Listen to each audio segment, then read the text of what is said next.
तो जो भी स्टूडेंट किसी भी कम्पिटिटिव एग्जामिनेशन की तैयारी कर रहे हैं, चाहे वो यूपीएससी हो या एसएससी हो, बैंक हो, रेलवे हो, तो ये सारे एग्जाम के पॉइंट ऑफ व्यू से ये आपका इम्पॉर्टेंट है। तो इसलिए मैं यहाँ पे पूरा का पूरा आपका जो है वो करंट अफेयर, साथ ही साथ आपका हिस्ट्री, जियोग्राफी और बहुत सारी जो है क्लासेस कंटिन्यूअसली आपको प्रोवाइड करते रहता हूँ, राइट। तो आप हमारे चैनल पे बनकर अपनी पढ़ाई को बहुत अच्छी तरीके से ले जा सकते हो, ठीक है। अब यहाँ पे अब हम लोग बात करेंगे कि ये न्यूज आखिर करंट अफेयर में है क्यों। तो ये जो है आपका जुलाई में ये करंट अफेयर में आया था, तो उसी के बारे में हम लोग बात कर रहे हैं। तो यहाँ पे एक डेटा जो है वो हम लोग के सामने आया था। डेटा क्या था? डेटा ये था कि जो 2991 बच्चों का जो कंट्री में एडॉप्शन हुआ बिटवीन 2021 एंड 22, जो रिसेंट डेटा था उसके अकॉर्डिंग, तो यहाँ पे जो इंफॉर्मेशन है उसके अकॉर्डिंग अगर हम लोग बात करें तो 2019 2991 बच्चे में से जो भी यहाँ हमारे कंट्री में जो एडॉप्शन हुआ 2021-22 के बीच में, तो उसमें जो है 1698 सिर्फ गर्ल थी। इससे क्या पता चल रहा है? इससे हम लोगों को एक चीज का इंफॉर्मेशन मिल रहा है गाइस, कि हमारे देश में जब बहुत लोग जो है वो बच्चे में मेल चाइल्ड को ज्यादा प्रीफर करते हैं as compare to female child. तो यहाँ पे ये डेटा से ये पता चल रहा है कि हमारे देश की जो भी कपल हैं उनका माइंडसेट धीरे धीरे चेंज हो रहा है, और यही ये माइंडसेट चेंज के बारे में हम सभी को बताया जा रहा है। तो यहाँ पे जो ये डेटा आया था 2013-14 से अगर हम लोग देखें, तो उसमें जो हमारा एक डेटा इंफॉर्मेशन वेबसाइट है, जिससे आपका यहाँ पे एक सेंटर एडॉप्शन रिसोर्स अथॉरिटी, जिसको कारा बोलते हैं, तो इसी के द्वारा ये डेटा जो है वहां पे 2013-14 से लेकर 2021-22 तक पूरा का पूरा हुआ, मतलब अपलोड किया गया था, जिससे ये हमको पता चला कि हमारे पास जो हमारे भारत में पिछले कुछ वर्षों से जो लड़कों के कंपेयर में ज्यादा लड़कियों को अडॉप्ट किया जा रहा है। तो यहाँ पे आप डेटा देख सकते हैं 2018-19 में आपका देख रहे हैं कि यहाँ पे बॉयज ज्यादा थे, गर्ल्स मतलब गर्ल्स ज्यादा थी, ठीक है। यहाँ पे देख सकते हो ये गर्ल्स हैं 1977, और बॉयज जो है वो आपका 1397, 1938 ये आपका 1920 में गर्ल्स की संख्या थी as compare to the boy, तो यहाँ भी ज्यादा है। यहाँ भी देख रहे हैं 2021 में तो 1856 जो है वो आपका नंबर ऑफ गर्ल्स है, और बॉयज कितने हैं? 1286। 2021-22 में 1698 है गर्ल्स की संख्या जिसको अडॉप्ट किया गया है as compare to the male. Male का नंबर कितना है? 1293। तो यहाँ पे मेल चाइल्ड को जो है ये प्रेफर नहीं किया जा रहा है।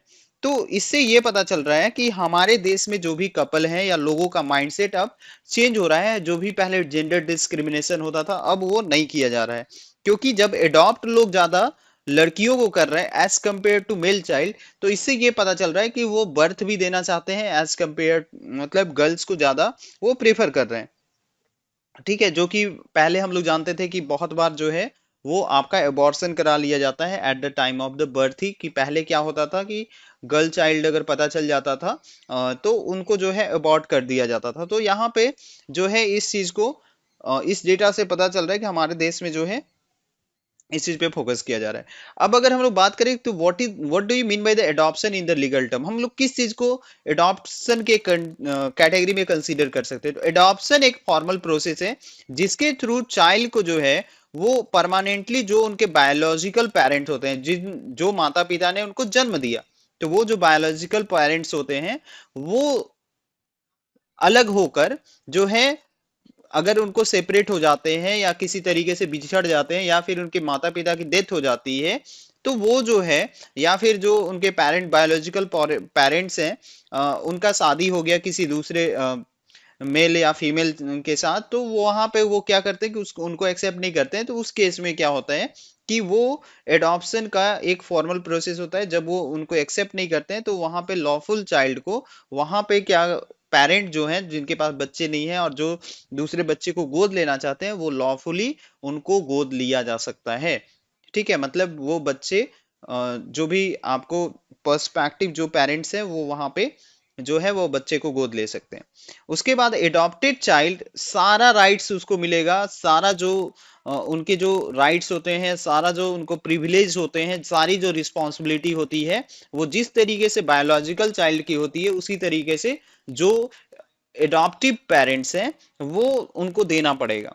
ऐसा नहीं है कि अगर आपके घर में मान लो कि कोई एक पर्सन है, वो अगर एडॉप्ट किया किसी चाइल्ड को, किसी चाइल्ड को अगर एडॉप्ट करता है तो वो अपने चाइल्ड को ज्यादा फोकस करेगा। जनरली जो होता है, आखिर किस केस में कोई एडॉप्ट करता है, जब जिनके पास बच्चे नहीं है। या फिर कभी कभी ऐसा भी होता है कि अगर एक लड़की है तो लड़के को एडॉप्ट किया जाता है, अगर लड़का है तो लड़की को एडॉप्ट किया जाता है।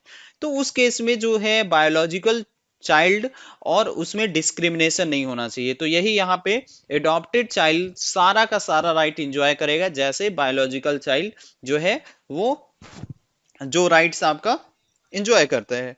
अब यहाँ पे क्या इस चीज के लिए लीगल प्रोविजन भी है? बिल्कुल है। हमारे देश में जो है एडॉप्शन का दो लीगल लेजिस्लेशन है जिसको हम लोग जानते हैं। पहला Hindu adoption and maintenance act 1956, जिसको हम लोग हमा के नाम से जानते हैं।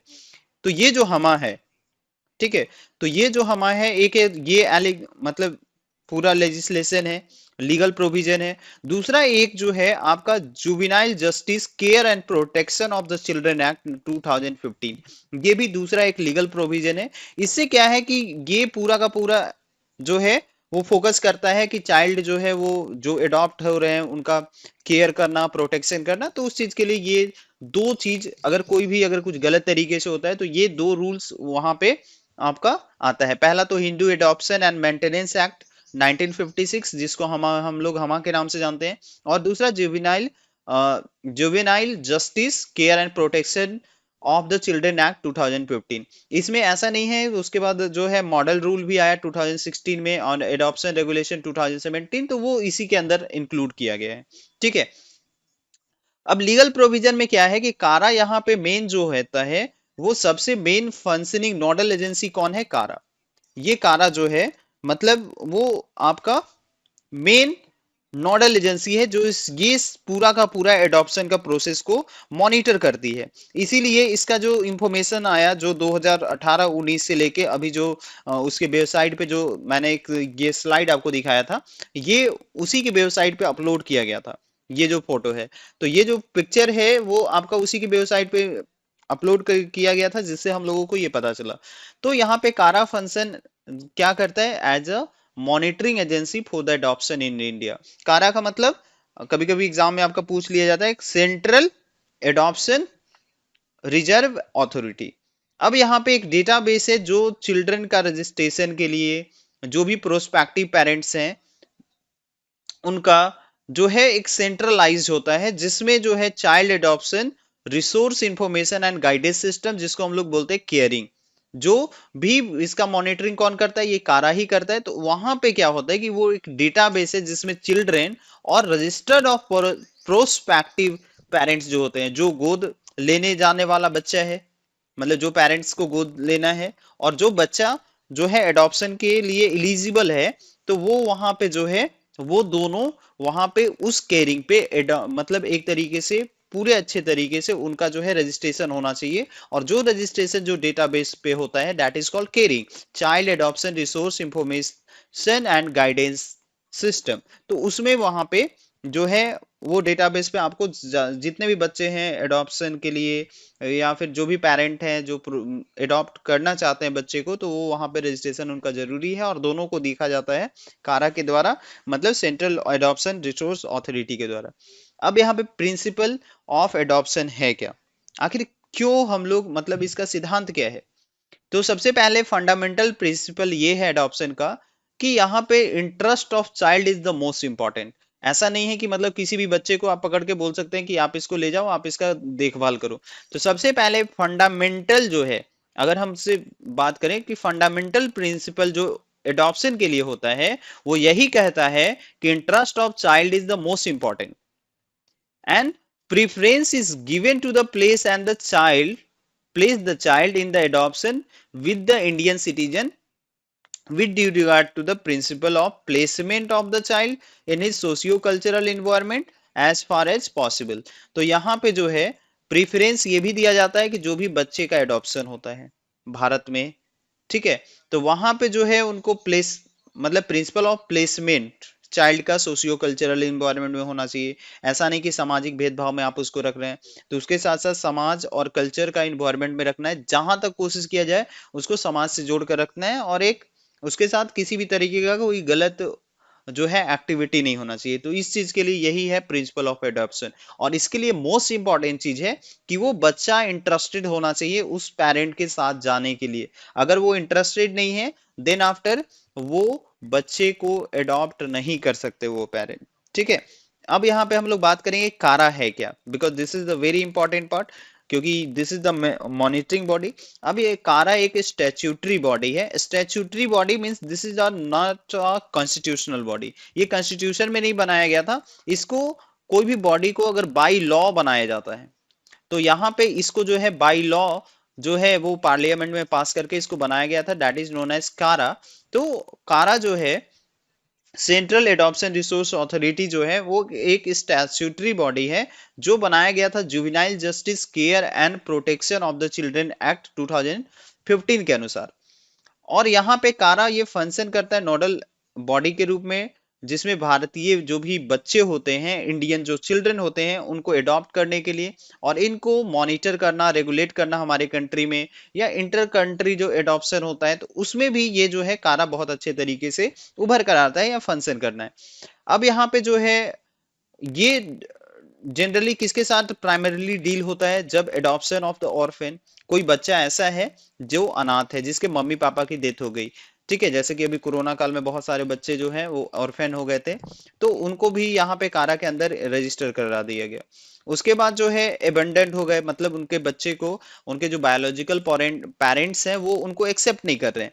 ठीक है, तो उनको पहले तो रीयूनाइट करने का ये बॉडी काम करती है, जिसके बारे में हम लोग आगे डिस्कस करेंगे। अगर वो उसके बाद भी रीयूनाइट नहीं कर पाते हैं, तो फिर वहां पे उनको जो है इसके अंदर रख लिया जाता है। And surrender children through its associated and recognised adopter agencies, और सरेंडर कर दिया जाता है। मान लो कि कोई किसी को क्या किया, कोई फैमिली जो है या कोई पेरेंट है किसी बच्चे को अडॉप्ट कर लेती है, लेकिन कुछ समय के बाद वो उस बच्चे को क्या करती है, सरेंडर करना चाहती है, तो बिल्कुल वो सरेंडर कर सकती है। तो यहाँ पे ये तीनों चीज पे फोकस करेगा। पहला कि adoption of orphan, abandon and surrender बच्चे पे। ठीक है। कारा जो है वो आपका सेंट्रल अथॉरिटी है। कारा एक डेजिग्नेटेड है सेंट्रल अथॉरिटी के साथ इंटर कंट्री एडॉप्शन, जिसमें प्रोविजन, कौन सा प्रोविजन के अंदर ये काम करता है, Hague convention of the inter country adoption 1993। तो ये अगर कोई इंटर इंटर कंट्री मतलब एक देश से दूसरे देश के बीच में भी एडॉप्शन का काम हो रहा है, तो यहाँ पे कारा जो है वो उभर के आता है। और यहाँ पे कारा किस चीज के प्रावधान पे काम करता है कि Hague convention on the inter country adoption 1993 के अनुसार ये वर्क करता है। ठीक है, तो ये था आपका कंप्लीट, मतलब ये था इसके बारे में इंफॉर्मेशन। अब यहाँ पे क्वेश्चन ये आता है कि कौन आखिर बच्चे को अडॉप्ट किया जा सकता है, किस प्रकार के बच्चे को अडॉप्ट किया जा सकता है। तो अडॉप्ट करने के लिए सबसे पहला वो बच्चा या तो ऑर्फेन होना चाहिए या तो एबेंडेंट होना चाहिए। ऑर्फेन मतलब नो पेरेंट्स, जिसके कोई पेरेंट्स नहीं है। एबेंडेंट मतलब पेरेंट है but parent is not accepting, not accepted child, जो चाइल्ड को एक्सेप्ट नहीं किया गया, या फिर मान लो कि कोई बच्चे को जन्म के बाद ही कहीं रोड पे या किसी जगह पे छोड़ दिया जाता है, तो उस टाइप को सरेंड मतलब एबेंडेंट बोलते हैं। सरेंडर्ड चाइल्ड मतलब कोई बच्चे को जो है वहां पे सरेंडर कर दिया गया, जैसे कि कोई बच्चा है, उसको जो है कोई फैमिली, कोई पेरेंट अगर गोद लेती है और फिर कुछ टाइम के बाद उसको वापस कर देती है, तो यहाँ पे इस टाइप के बच्चे को अडॉप्ट किया जा सकता है। Who has been declared legally free for the adoption. और ये किसके द्वारा बताया जाता है, by child welfare committee. Child welfare committee के द्वारा ये कहा जाता है कि बिल्कुल ये इस टाइप के बच्चे को अडॉप्ट किया जा सकता है। और ये भी किस प्रावधान के अंदर है, जुवेनाइल जस्टिस एक्ट 2015 के अनुसार। अब a child of a relative, तो कोई भी चाइल्ड को, किसी भी रिलेटिव के चाइल्ड को अगर कोई चाहे तो वो अडॉप्ट कर सकता है। ऐसा नहीं है कि किसी भी रिलेटिव के चाइल्ड को आप अडॉप्ट नहीं कर सकते हैं। जैसे मान लो पैटर्नल अंकल हैं या फिर आंट है, मैटरनल अंकल हैं, आंट हैं, या paternal and maternal grand parents हैं। तो पैटर्नल जैसे दादाजी, दादी, या फिर नाना नानी, या फिर मामा मामी, या फिर मौसी, ये सब चाहे तो वो बिल्कुल उस बच्चे के रिलेटिव उसको अडॉप्ट कर सकते हैं। ठीक है। दूसरा जो है अकॉर्डिंग टू कारा, कारा ये बोलता है कि चाइल्ड ऑफ जो भी स्पाउस होते हैं, जो भी अर्लियर मैरिज होते हैं, ठीक है, surrender by the biological parents, तो can also be adopted by step parents. तो जो भी उनके जो स्टेप पेरेंट्स होते हैं, उनको उनके द्वारा वो अडॉप्ट किया जा सकता है। जो भी उनके पेरेंट्स, जैसे कि मान लो कि कोई एक वाइफ है और वो किसी वाइफ है, तो उसके जो बच्चे हैं अर्लियर मैरिज, तो वो सरेंडर किया जाता है एक बायोलॉजिकल पेरेंट्स के द्वारा। उसको सरेंडर या फिर एक्सेप्ट नहीं किया जाता, उसको छोड़ दिया जाता है। तो यहाँ पे जो अडॉप्ट जो है, उसके जो सौतेले पेरेंट्स जो होते हैं, सौतेले पेरेंट्स, जैसे सौतेले माँ अगर सौतेली है तो पिताजी एक्सेप्ट कर सकते हैं। अगर माँ अगर सौतेली है तो माँ एक्सेप्ट करेगी, ठीक है, तो वो अडॉप्ट कर सकती है। अगर पिताजी सौतेले हैं तो पिताजी उसको क्या करेंगे, अडॉप्ट करेंगे। तो इस तरीके से ये सारा पूरा है कि किस तरीके से कौन किसको अडॉप्ट कर सकता है। अब इसके बाद अगर हम लोग बात करें नेक्स्ट वाले टर्म में, तो नेक्स्ट जो है वो आपको ध्यान में रखना है कि चाइल्ड जो है अडॉप्शन ड्यूरिंग द कोविड 19। तो जब यूनाइटेड नेशन चिल्ड्रन फंड के अनुसार इंडिया में जो है 2.96 करोड़, मतलब 2 crore 96 lakh orphaned and abandoned children है, जो यहाँ पे जो जिनके माता पिता नहीं है, या फिर कुछ कुछ के माता पिता हैं तो उनको छोड़ दिया गया है।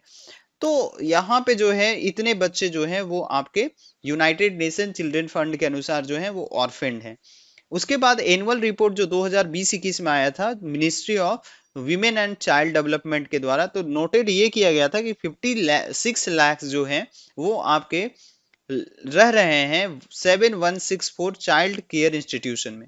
जो चाइल्ड केयर इंस्टीट्यूशन है हमारे कंट्री में, उतना बच्चे जो है 7,000, मतलब जो भी आपके 56 लाख चिल्ड्रन हैं, इसमें से 2 करोड़ 96 लाख में से 56 लाख ऐसे बच्चे हैं जो कहाँ पे रह रहे थे, वो आपके 7,164 जो चाइल्ड केयर इंस्टीट्यूशन है हमारे कंट्री में, वहां पे वो रह रहे थे। उसके बाद सुप्रीम कोर्ट का ये डायरेक्टिव आया कि स्टेट जो है वो क्या करेगा, सबसे पहले तो ये एक्सप्लोर करेगा कि जो अपने माता पिता से बच्चे दूर हो गए हैं, या फिर जो माता पिता जिस बच्चे को एक्सेप्ट नहीं कर रहे हैं, तो उस केस में उनको पहले तो पॉसिबल है तो उसको रीयूनाइट करना है केयर इंस्टीट्यूशन से, the children in the care institution with their birth family. जो भी उनके बर्थ फैमिली हैं उनको जो है उनके साथ उनको मिलाना है as a precaution against the covid 19 pandemic, जैसे कि कोविड 19 पेंडेमिक के लिए, मतलब उसको ध्यान में रखते हुए। और 1.45 मतलब 1,45,000 बच्चे जो हैं उनको रीयूनाइट किया गया था आपका, कब, बर्थ फैमिली के साथ। तो सुप्रीम कोर्ट का जो डिसीजन आया, जो डायरेक्टिव आया उसके अनुसार, उसके बाद जो है वो अभी भी बहुत सारे ऐसे जो हैं several however are still waiting to secure home, कुछ ऐसे बहुत सारे अभी भी बच्चे जो हैं वो प्रोमिसिंग फ्यूचर या फिर अपना सुरक्षित घर के लिए इंतजार कर रहे हैं, अभी भी वो वे वेटिंग पे है। तो ये था पूरा का पूरा कि कोविड 19 एडॉप्ट मतलब चाइल्ड एडॉप्शन जो है वो कोविड 19 के टाइम में कितना हुआ। ठीक है, राइट। चलिए, अब यहाँ पे बात ये आता है लास्ट की, आखिर यहाँ पे जो है हमारे देश में इतना कम एडॉप्शन क्यों है। हमारे देश में एडॉप्शन इतना कम होने के पीछे सबसे पहला रीजन है कि हमारे पास बच्चे जो हैं वो एडॉप्शन के लिए अवेलेबल नहीं है। हमारे पास we are not having the enough children available for the adoption, because the ratio of the abandoned children to the children is institutionalize care is lopsided. Simple है कि यहाँ पे एक तरफा है, वन साइडेड है। इस वर्ड का मतलब होता है लैप, लॉप साइडेड मतलब वन साइडेड। तो ये जो है एक तरफा है। अगर आप कभी भी एबेंडेंट चिल्ड्रन को और चिल्ड्रन का रेशियो देखेंगे तो यहाँ पे इंस्टीट्यूशनलाइज में जो है वो आपका यहाँ पे इनफ बच्चे ही नहीं है। तो पहला रीजन ये हो गया कि हमारे पास उतने बच्चे नहीं हैं जो एडॉप्शन के लिए इलिजिबल हैं। दूसरा जो है हमारे पास 28,000 ऐसे प्रोस्पेक्टिव पेरेंट्स हैं जो अभी रजिस्टर हो चुके हैं अडॉप्ट करने के लिए, and less than the 10th the number of the children। 2200 are legally free for the adoption, जिसमें लगभग सिर्फ 2200 बच्चे ही जो हैं वो लीगली हमारे पास एडॉप्शन के लिए अवेलेबल हैं। हमारे पास फैमिली कितना रजिस्टर्ड है, 28,000, 28,000, लेकिन हमारे पास जो है कितने बच्चे जो हैं वो एडॉप्शन के लिए अभी तक मतलब हमारे पास अवेलेबल है, फ्री फॉर एडॉप्शन है 2200, मतलब 10% के लगभग, लेस देन द 10%, क्योंकि 10% भी इसका 2800 आता है। उसके बाद ये जो नंबर है ऑर्फेंड का, एवेंडेंट चिल्ड्रन का, living in the child care institution जो है हमारे कंट्री में, ये धीरे धीरे डीम्ड होते जा रहा है। ठीक है, free for the adoption and दस link to the adoption agencies. तो यहाँ पे पहला तो ये जो नंबर है ऑर्फेंड चिल्ड्रन का, एवेंडेंट चिल्ड्रन का, वो जो चाइल्ड केयर इंस्टीट्यूशन में रहते हैं हमारे कंट्री में, तो वो क्या करते हैं कि यहाँ पे लीगली जो है वो फ्री नहीं है एडॉप्शन के लिए, क्योंकि उनको जो है अच्छे से लिंक नहीं किया गया है, या फिर अगर है भी तो वो मतलब अच्छे से उनका जो है सारा डॉक्यूमेंटेशन अच्छे तरीके से क्लियर नहीं है, और क्लियर नहीं है तब तक वो एडॉप्शन के लिए एलिजिबल नहीं होते। तो सब चीज जो है यहाँ पे होना चाहिए। तो ये सारा जो है एंड दस link to the adoption agencies, तो वहां पे उनको जो है लीगली जो है उनको जो है फ्री फॉर एडॉप्शन धीरे धीरे नीचे जाते जा रहा है। मतलब वहां पे लीगलाइज हम लोग नहीं कर पा रहे हैं इस चीज को, कि चाहे वो किसी न किसी तरीके से वो अगर किस जो भी मॉनिटरिंग बॉडी है उसको उसका फेलियर बोले, या किसी न किसी तरीके से अगर चाहे तो हम लोग रीजन बता सकते हैं। पहला रीजन ये था। दूसरा जो है इसमें बहुत ही एडॉप्शन का प्रोसेस बहुत लंबा और बहुत कड़ा है। रीजन क्या है कि सबसे पहले मान लो कि कोई भी ऑर्फेंड और जो भी अबेंडेंट चिल्ड्रन है उनको अडॉप्ट करने के लिए बहुत बड़ा जो है वो प्रोसेस से गुजरना पड़ता है। पहला प्रोसेस क्या है कि पहले तो उनको जो है डिस्ट्रिक्ट वेलफेयर कमिटी के सामने लाया जाएगा, फिर उनको जो है आपका चाइल्ड चाइल्ड केयर इंस्टीट्यूशंस हैं वहां पे आपको उसमें रखा जाएगा, किस एक्ट के अनुसार, जुवेनाइल जस्टिस एक्ट 2015 के अनुसार। उसके बाद जो है एफर्ट जो है वो आपका यहाँ पे बनाया जाएगा जिससे इमीडिएट ट्रैक किया जाए एक्सटेंडेड फैमिली को। पहले उनको फैमिली से मिलाने का कोशिश किया जाएगा, ये प्रयास किया जाएगा कि उनके जो फैमिली हैं कहीं पे अवेलेबल है तो उन्हीं से उनको मिला दिया जाए।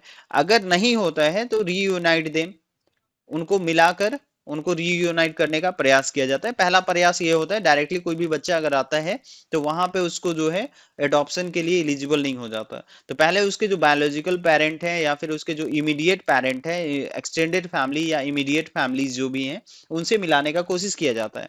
अगर ये कारा जो है वो फेल हो जाती है तो फिर चाइल्ड वेलफेयर कमिटी जो है वो काशी जुडिशियल बॉडी के साथ मिलकर चाइल्ड जो है वो लीगली फ्री फॉर एडॉप्शन हो जाता है।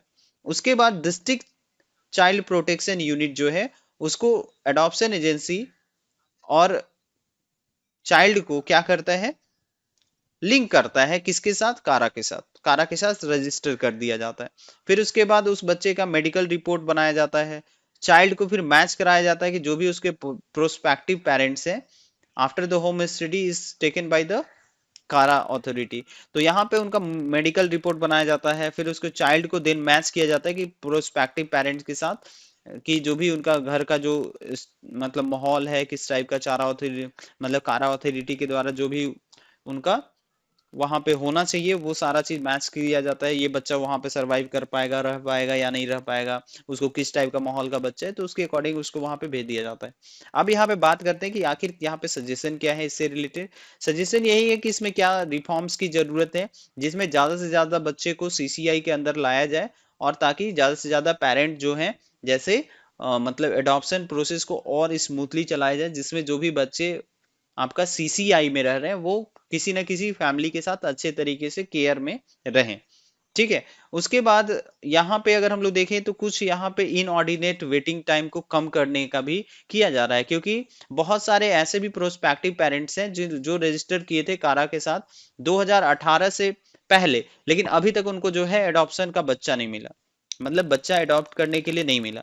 तो यहाँ पे ये भी आपका बहुत जो टाइम है इनऑर्डिनेट को टाइम को कम करने पे प्रयास किया जाना चाहिए। तीसरा जो है वो आपका कुछ प्रयास ये भी करना है कि जो भी प्रोसेस है वो डेवलप होना चाहिए, जिससे जो है चाइल्ड वेलफेयर कमिटी जितना भी पॉसिबल चाइल्ड है जो लीगल एडॉप्शन में आ सकता है, उनको लाकर, और यहाँ पे ऐसा नहीं है कि बच्चे को लाया जाए, सीसीआई में रख दिया जाए और फिर उसके बाद उनको पेरेंट तक पहुंचाया ही नहीं जाए। तो यहाँ पे ऐसा नहीं है कि किड्स को सीसीआई में, चाइल्ड केयर इंस्टीट्यूशन में, वहां पे मतलब एक तरीके से बच्चा जो है आकर वहीं पे स्टक हो जाए। वो जो है फैमिली के साथ, किसी न किसी फैमिली के साथ उनको लीगली जो है वो फ्री फॉर एडॉप्शन कर दिया जाए, ताकि बच्चे को भी पेरेंट मिल जाए और पेरेंट को भी बच्चे अच्छे तरीके से मिल जाए। तो यही था आज का पूरा का पूरा करेंट अफेयर गाइस। तो आई होप कि आपको ये टॉपिक बहुत अच्छे से समझ में आ गया होगा। तो ये topic, this is the very important part, और ये रिवीजन पार्ट है। और ऐसे अभी मैं दोनों सीरीज स्टार्ट किया हूँ, पहले एक एक टॉपिक उठाकर, जो भी आपका एडिटोरियल का, और ऐसे भी ये एडिटोरियल का टॉपिक था। तो इसी तरीके से आपका पीछे का जुलाई से लेके इधर तक का मैं कवर करते जा रहा हूँ, और ऐसे लास्ट यहाँ पे जो रेगुलर जो करंट अफेयर चल रही है उसका भी मैं यहाँ पे आपका डिस्कशन कराते जा रहा हूँ। तो आई होप कि आपको अच्छे से समझ में आ गया होगा गाइस। तो अगर सेशन अच्छा लगा तो लाइक करना, अगर चैनल पे नए हो तो चैनल को सब्सक्राइब करना। So bye bye, take care, best of luck, see you in the next session. Thank you so much guys.